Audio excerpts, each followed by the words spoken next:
వామ్మో ఈ పాల్సార్తో జర పైలంగా ఉండాలని ఆయన ముందే ఆత్మలు గీత్మలని మాట్లాడుతున్నాడు. కొంపదీసి పాల్సార్కు చేతబడి తీసేసుడు తిప్పేసుడు అమాస మంత్రాలు కూడా ఏమన్నా వస్తాయా ఏంది? అంటే ఆత్మలతో మాట్లాడతా అని గలవరిస్తున్నాడు. ఏం పాల్సారు ఏంది కథ? ఏమైంది అసలు మీకు? ఈ ఆత్మలేంది చచ్చిపోయిన వాళ్ళతో మాట్లాడుడేం సారు? ప్రపంచం మొత్తాన్ని అరచేతుల సీసీ కెమెరాలలో చూసినట్టు చూసే పాల్సార్కు ఏపీ రాజకీయాలు తెలంగాణ రాజకీయాలు తెలుసుకున్నాడు పెద్ద సమస్య ఏం కాదు. ఆయన తలుచుకుంటే ఎక్కడ ఏం జరుగుతుందో అంత 5 నిమిషాలు చెప్పేస్తాడు.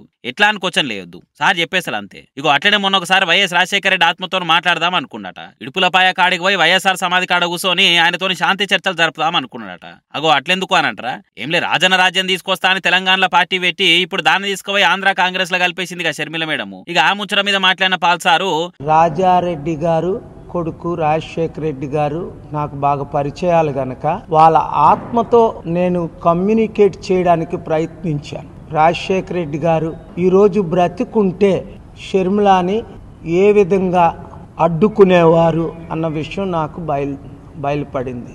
రాజకీయాలు అంటేనే అతి దరిద్రం.